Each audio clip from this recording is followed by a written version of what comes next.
Soyez les bienvenus sur la chaîne YouTube de Mobility TV. Aujourd'hui, l'interview Starting Block vous présente une nouvelle jeune pousse du marché de l'automobile. On vous présente Logico avec son responsable communication Baptiste Arjot. Bonjour à vous. Bonjour, enchanté. Et bienvenue sur Mobility TV. Je le disais, jeune pousse, quel âge Logico ? Logico a été fondé en 2013. Ça a longtemps pris la tournure d'une start-up et depuis peu, on est passé au stade de PME depuis 1 à 2 ans. Vous êtes une entreprise en pleine croissance, un objectif décarboner le moteur thermique, notamment grâce à l'hydrogène. Concrètement, comment ça fonctionne ? C'est très simple, on a miniaturisé un électrolyseur. Cet électrolyseur est plongé dans un électrolyte avec un tout petit peu d'eau déminéralisée. On va faire l'électrolyse de l'eau in situ dans le véhicule. Ouais. Le gaz, on l'injecte dans la chambre d'admission d'air et la vélocité de la molécule d'hydrogène permet une meilleure combustion. Et donc du coup, ma voiture, elle roule à quoi une fois que vous êtes intervenu ? Alors votre voiture, elle continue à rouler à l'essence ou au diesel, ça fonctionne sur les deux.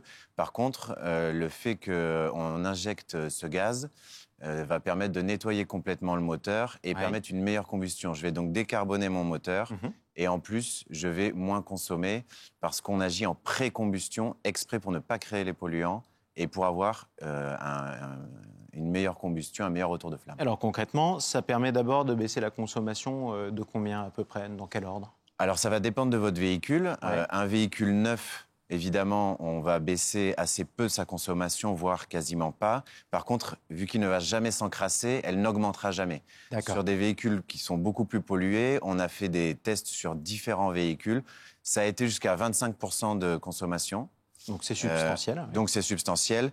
En moyenne, on est sur du 12%. En moyenne du 12%. Alors c'est particulièrement important quand on voit aujourd'hui d'ailleurs les ventes de vieux véhicules sur le marché de l'occasion augmenter, notamment ceux de plus de 10 ans. C'est là où vous pouvez avoir un impact. Parlons maintenant des émissions. Ça vous permet de réduire quel type d'émissions et dans quelle proportion à peu près ?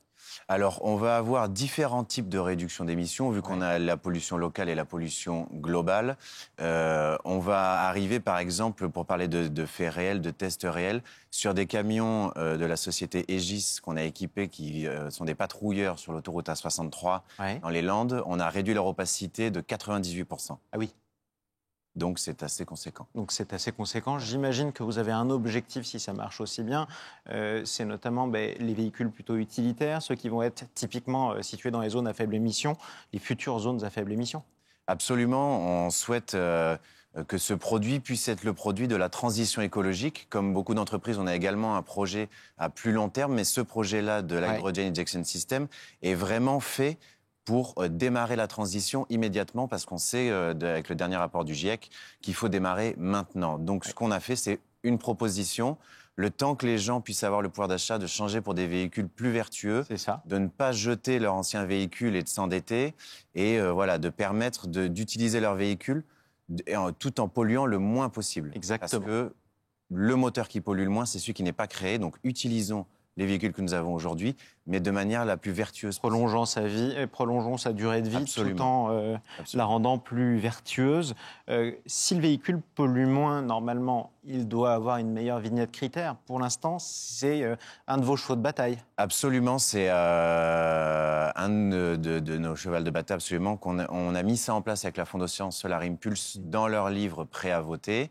Le fait de proposer que les véhicules qui sont équipés d'une technologie comme la nôtre ou semblable à la nôtre, vu que le but c'est de décarboner les véhicules, puissent avoir accès au centre-ville, soit via une vignette spéciale, soit en baissant la vignette critère, qui serait basée sur les tests sur le véhicule, par exemple, lors d'un contrôle technique, montrant son niveau réel de polluant et pas son niveau théorique, si on peut dire, de polluant. Qui est votre client type aujourd'hui, celui que vous ciblez le plus ?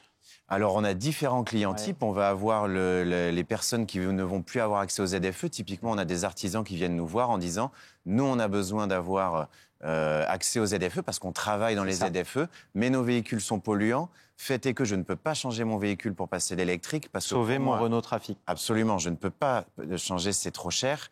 Et malgré l'autonomie aujourd'hui, je ne pourrais pas suffisamment travailler. Donc les courbes se croisent dans le mauvais sens. Pour eux, c'est pas possible.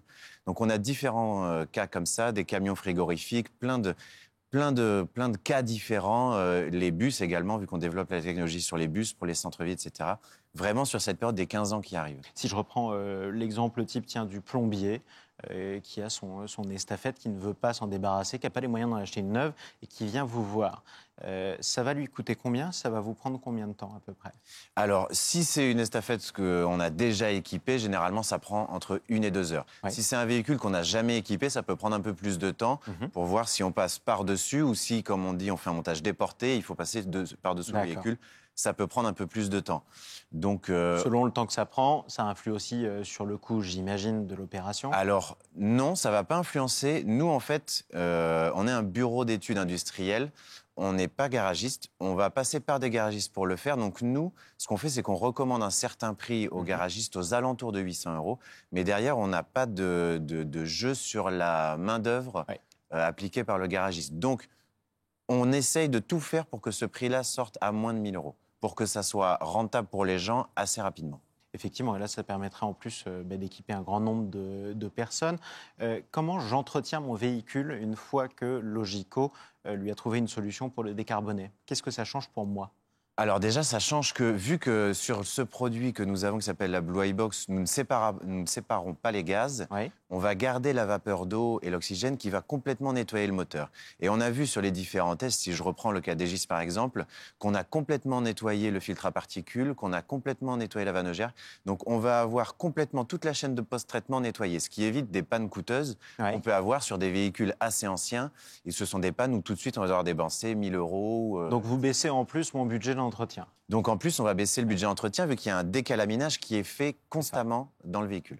Et concrètement, le dispositif Logico qu'on aura installé, est-ce que je dois l'entretenir d'une manière particulière? Alors, il y a 2 toutes petites choses à faire. Une première petite chose, c'est tous les 4000 km à peu près, remettre un petit appoint d'eau distillée. Ça, c'est très simple. C'est facile à trouver. C'est facile à trouver. C'est de l'eau pour les faire repasser ou pour d'autres. Voilà, c'est de l'eau distillée. Et après, il y a une autre maintenance qui est à faire. Là, c'est par les garagistes. Et là, ça sera tous les 25 000 km. C'est changer une plaque sur l'électrolyseur qui se corrode. Voilà, c'est un remplacement très simple à faire. On forme les garagistes à le faire. Ils savent le faire aujourd'hui? Oui, aujourd'hui, oui. Les garages que nous avons agréés. Les garages que vous avez agréés, combien de garages agréés aujourd'hui? Aujourd'hui, on est sur une quinzaine, vingtaine de garages agréés et ça grandit de manière exponentielle parce qu'on est très demandé soit par les gens qui demandent à leur garage d'être formés, soit pour des garagistes qui voient le cours du prix des énergies, des véhicules augmenter et qui donc veulent être capables de proposer cette prestation à leurs clients. Est-ce que cette solution est plutôt bien accueillie par les constructeurs ou alors par les revendeurs, par tout le marché de l'automobile? Alors par les revendeurs, par les pièces détachées, par les garagistes, on a un vrai accueil très intéressant. Les constructeurs, on les a pas trop approchés pour tout vous dire, parce que aujourd'hui, on se concentre aussi sur l'aspect social de notre technologie et les gens qui ont besoin d'avoir accès aux ZFE ne sont pas forcément ceux qui ont les moyens de changer de véhicule. Donc, ça serait très intéressant de le mettre sur un véhicule neuf parce qu'il ne pourrait plus s'encrasser. Mais la vérité, c'est que les gens qui vont plus avoir accès au centre-ville ne sont pas ceux qui ont le pouvoir d'achat de changer de véhicule. C'est vrai. Voilà. Effectivement. Cela étant dit, ça vous permet d'aller voir les pouvoirs publics en leur disant « nous avons une solution pour que ça pollue un peu moins et qu'en plus ça dure plus longtemps ». C'est pour ça que vous demandez que ces véhicules, concrètement, puissent avoir accès aux zones à faible émission demain. Absolument. Ce qu'on demande, c'est de pouvoir donner la possibilité à ces gens d'avoir accès aux ZFE en s'équipant pour montrer que, pour le moment, ils n'ont pas les moyens d'acheter un véhicule neuf électrique ou hydrogène pour un problème de coût, pour un problème d'autonomie, de leur permettre, le temps de la transition écologique, qui pour nous, on l'a estimé entre 10 et 15 ans, de leur permettre de continuer à vivre d'une manière tout à fait décente, avec par exemple à Toulouse, l'hôpital qui est dans la ZFE, donc les gens qui n'ont pas la bonne identitaire vont avoir un problème d'accès à la ZFE. Donc voilà, ça réglerait pas mal de problèmes. Nous, on amène cette solution-là. On l'a proposée aux députés dans sa proposition numéro 23 qu'on a présentée avec la Fondation Solar Impulse aux députés à l'Assemblée nationale. Voilà, nous, notre but, c'est pas du tout de faire perdurer le moteur thermique. Vraiment, on a une autre technologie pour ça ensuite sur l'hydrogène vert que nous sommes en train de développer. On a essayé d'être très pragmatique. Il y a des moteurs thermiques. Il faut commencer à les décarboner immédiatement. Comment on fait avec ce qu'on a et ensuite comment on fera avec ce qu'on aura demain. Ça nous permet de parler de Logico et de l'entreprise. On le disait, vous avez 9 ans, si je me souviens bien. Oui. Jeune entreprise, start-up au début, PME aujourd'hui. Combien d'employés ? Aujourd'hui, on est sur une vingtaine d'employés. Voilà, quasiment que des ingénieurs. Exactement. Vous êtes basé où ? On est basé à Mérignac, voilà, dans la banlieue bordelaise. Pas très loin de Dassault. Absolument, presque voisin. Presque voisin du Rafale. Parlons maintenant de votre autre activité, celle de demain, celle de l'hydrogène vert. Vous voulez produire de l'hydrogène vert ? Absolument. On a une idée qui est assez simple. En utilisant un petit peu la même technologie qu'on a aujourd'hui, on va coupler cette technologie avec de l'éolien ou du solaire pour arriver à faire des stations d'hydrogène vert. Donc à produire de l'hydrogène à bas coût et qui soit complètement durable avec un très très faible impact carbone. Et qui ne sera même pas nucléaire, si je comprends bien. Ce sera de l'hydrogène d'origine éolienne ou solaire, donc sûrement renouvelable. Absolument. Et concrètement, ça va compter combien ? Installer une station, par exemple, à hydrogène ? Alors aujourd'hui, on vise assez large, vu qu'on est en plein développement du produit. On va être entre 3 et 8 000 euros, mais il faut voir encore voilà, tout le développement, sachant qu'on a un engagement avec la métropole de Bordeaux également pour développer ces stations, pour arriver ensuite à fournir en hydrogène vert la mobilité douce, que sont les vélos, des trottinettes par exemple, des scooters hydrogène. Celle de la ville. Voilà, celle de la ville, avec, plutôt que d'avoir une très grosse station hydrogène, plusieurs petites stations. Oui, donc vous allez essaimer des petites stations de recharge à hydrogène. Important, ces stations, contrairement aux stations de bornes de recharge de véhicules électriques qu'on connaît à batterie aujourd'hui, on aura besoin de recharger moins de véhicules en même temps parce que ça va beaucoup plus vite. Alors ça va beaucoup plus vite, mais dans notre idée, il y a également le fait de pouvoir recharger ces véhicules électriques dessus. Alors sur de la mobilité légère, sur ce qui est vélo notamment ou trottinette. Donc pour des petites batteries ou alors pour des trottinettes par exemple, tout ce qu'on utilise. Par exemple, sachant que forcément aujourd'hui le côté électrique prend plus de temps, le côté hydrogène prend moins de temps. Soit ça peut être du plug and play, je prends une cartouche d'hydrogène qui est déjà remplie. Voilà, je l'échange avec ma cartouche. Ou alors le fait de remplir un vélo en hydrogène, ce qui prend que quelques minutes. Exactement. Vous êtes plutôt optimiste, vous, sur la percée de l'hydrogène sur le marché de la mobilité française ? Alors, on est très optimiste parce qu'il y a plein de... On a été confronté, en fait, quand on a un peu débroussaillé le terrain, à beaucoup de verrous. Beaucoup de gens qui n'ont aujourd'hui pas de solution. Ou l'électrique. Alors nous, on n'est absolument pas contre l'électrique. On pense que ce serait un mix énergétique et qu'il y en aura vraiment chaque problème. Voilà, chaque problème, absolument. Chaque problème aura sa solution. Mais par exemple, on travaille aujourd'hui sur notre premier produit pour décarboner, par exemple, des engins de chantier, des pelleteuses, des camions assez importants qui aujourd'hui n'ont pas leur équivalent en électrique. Et où les gens vont vraiment aujourd'hui commencer à travailler avec nous. Par exemple, le groupe Kelso à Bordeaux commence à travailler avec nous pour décarboner par exemple sa pelleteuse ou des engins comme ça qui vont tourner assez fort et pour lequel ils sont plutôt sceptiques sur le fait que l'électrique puisse être une solution et donc ils vont plutôt se baser sur de l'hydrogène.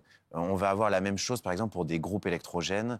On a découvert qu'il y a des groupes électrogènes absolument partout dans le monde. Les hôpitaux, les aéroports, ils ont tous des groupes électrogènes aujourd'hui qui tournent au diesel. C'est vrai. Et ils sont obligés de les faire tourner un petit peu tout le temps pour être sûr que ça fonctionne en cas de problème. Si ces groupes électrogènes-là deviennent verts, ils pourront les faire tourner. Il n'y aura plus aucun problème de rejet de carbone. Ça sera vraiment complètement neutre. Et on a ce problème-là, par exemple, on a un partenaire canadien qui travaille dans le Grand Nord sur des sites isolés, qui travaille avec des groupes aujourd'hui qui fonctionnent un tout petit peu à l'éolien ou au solaire.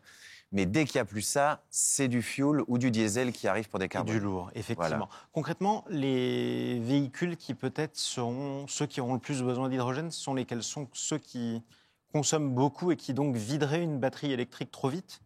Par exemple, on peut avoir c'est un problème qui revient souvent sur l'électrique, c'est son autonomie. On sait qu'au niveau des camions, notamment, ça peut être un peu problématique pour eux. Donc, on voit déjà pas mal, notamment d'industriels, qui vont commencer à miser sur l'hydrogène du fait de sa capacité d'autonomie et de sa rapidité de plein. Pour faire le plein, ça va quasiment aussi vite que pour faire un plein d'essence. Oui. Donc forcément, ils sont en train de miser là-dessus. Voilà, on voit que pour certaines mobilités, l'électricité aujourd'hui n'aurait peut-être pas la réponse. Peut-être dans le futur, on aura la réponse.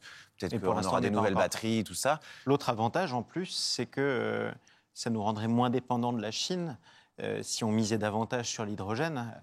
Absolument, l'hydrogène, c'est quelque chose qu'on sait très bien produire. Alors aujourd'hui, la majorité de l'hydrogène produit est de l'hydrogène gris, de l'hydrogène noir. On commence à avoir un petit peu d'hydrogène bleu. On rappelle rose. Ce que c'est. Tiens, on va rappeler les différentes classifications, ce que vous appelez l'hydrogène gris. Alors l'hydrogène gris, c'est de l'hydrogène qui est produit via des combustibles fossiles. Ouais.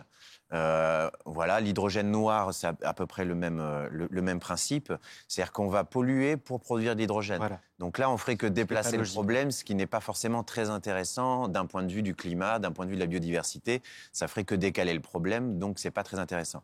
On arrive à créer d'autres formes d'hydrogène, du bleu, du rose, du vert, où on va avoir différentes définitions. On va avoir soit par exemple, le bleu, on va produire un peu comme l'hydrogène gris, sauf qu'on va séquestrer le carbone. Mmh. Donc là, on va avoir on n'émettra pas ce carbone-là. Voilà, on n'émettra pas ce carbone-là. On va réduire complètement. Alors, on va pas le ramener à zéro, mais on va le rendre presque insignifiant, en fait. En tout cas, il fera pas de mal à la planète. Voilà, par exemple. On va avoir de l'hydrogène produit par du nucléaire, par exemple. Donc là, on va beaucoup moins polluer aussi. L'hydrogène vert dont on parlait, qui va être via des énergies renouvelables. Donc, la solution que vous cherchez à développer. Peut-être une dernière question, puisque l'entreprise va continuer à grandir. C'est tout ce qu'on vous souhaite. Le Rafale à hydrogène, vous y pensez de temps en temps ou pas? Alors, Alors, le Rafale à hydrogène, aujourd'hui, c'est entièrement en dehors de nos plans, je ne vais pas vous mentir. Boutade. Mais voilà, on peut imaginer l'hydrogène dans beaucoup d'endroits. Il y a des avions qui marchent avec des moteurs thermiques, donc pourquoi pas commencer à les décarboner? Pourquoi pas qu'ils aient des moteurs à hydrogène, c'est-à-dire soit des moteurs thermiques hydrogène, soit via des piles à combustible. Et il y a déjà des entreprises dans l'aviation qui ont commencé à bien déblayer le terrain d'un point de vue d'hydrogène. On travaille également sur les bateaux, donc voilà, il y a plein de mobilités différentes. Il y a plein d'installations fixes où l'hydrogène a vraiment un futur tout tracé. Et c'est tout le mal qu'on vous souhaite en tout cas. L'avenir s'écrit en bleu ou en vert, c'est selon. Merci Baptiste Argeot, merci à vous. Responsable de la communication de Logico. Et merci à vous de continuer à nous suivre d'ailleurs sur la chaîne YouTube de Mobility TV.